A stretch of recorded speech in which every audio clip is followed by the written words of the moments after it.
Assalomu alaykum va rahmatullohi va barakatuh.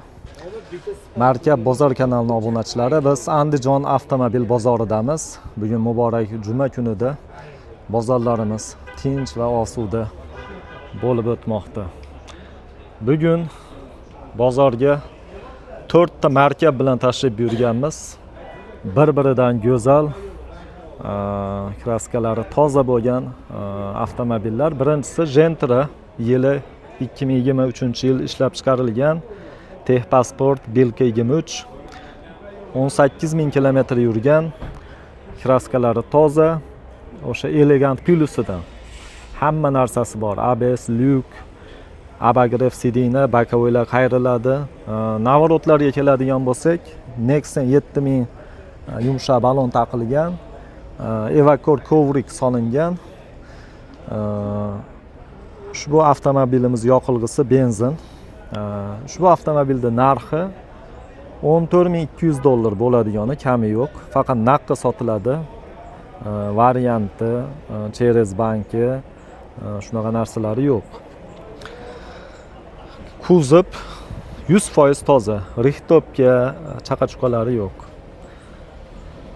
Keyingi Cobalt'imiz 2021-yilda ishlab chiqarilgan, ikkinchi pozitsiya mexanika Aziya variant, 97.000 kilometr yurgan, kraskalari toza, yumshoq balonlar taqilgan, gazi propan, 48 talik propan gazlar qo'yilgan. Ushbu avtomobilning narxi $10.400 bo'ladigani kami yo'q. Kamini so'rab, iltimos, vaqtini olmanglar. Oldindan kamida $5.000 puli bor azizlarga oyma-oy berish sharti bilan o'rtacha 1 yilga 2 yilgacha nasiya savdoga ham kelishamiz. Nasiya savdoga berilganda narxning ustiga qo'shiladi. Shu nasiya savdo degani o'sha 6 oy 1 yilga ham o'sha narxda bo'ladi degani emas. Hamma narsaga tushunadigan azizlarimiz shu yerga kelganda tushunmay qolishyapti. Bizni zavod bilan adashtirib yuborishyapti chamamda. Biz moshina ishlab chiqarmaymiz, unaqa katta foyda qo'ymaymiz. Shuning uchun ustiga qo'yishga to'g'ri keladi. Endi nasiya savdo, halol nasiya savdo degani biz shariat bo'yicha oldi-berdi qilamiz. Shu shariatga muvofiq beramiz. Ham qonuniy, ham shar'iy tarafdan nasiyaga olmoqchi bo'lganlar murojaat qilishlari mumkin. Biz hech qachon avtomobillarimizni bank orqali sotmaymiz. Bank orqali olmoqchi bo'lgan azizlarimiz ham bizni bezovta qilmasliklarini iltimos qilamiz. Keyingi avtomobilimiz 2020-yilda ishlab chiqarilgan, 45.000 kilometr yurgan, ikkinchi pozitsiya mexanika Aziya variant, propan 65 talik 4-avlod gazi qo'yilgan, kraskalari toza, qimmat chexol polik, qimmat monitor, qimmat video registrator, shunaqa narsalari qo'yilgan.